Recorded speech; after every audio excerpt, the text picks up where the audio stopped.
Titanic जहाज, जिसको आप सभी जानते होंगे, शायद ही होगा जो इसके बारे में ना जानता होगा। दुनिया का सबसे बड़ा पानी का जहाज टाइटैनिक 10 अप्रैल 1912 को इंग्लैंड के पोर्ट से अपने पहले सफर के लिए समुद्र में रवाना हुआ, फिर वापस ही नहीं लौटा।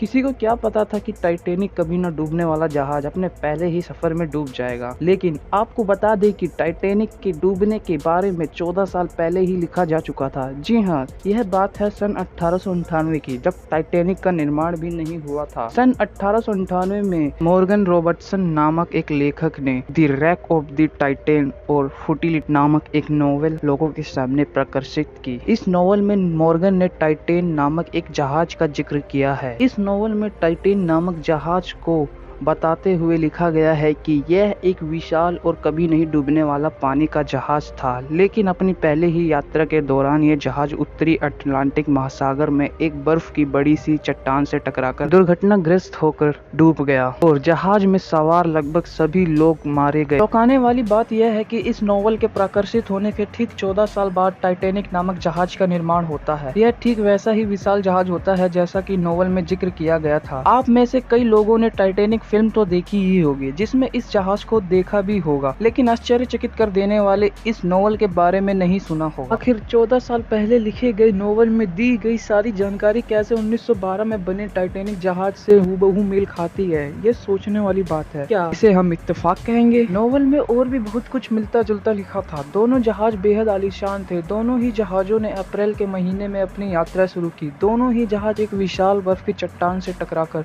दुर्घटनाग्रस्त हुए और डूब गए। यह आज तक का सबसे बड़ा इत्तेफाक था जो टाइटैनिक जहाज के साथ हुआ।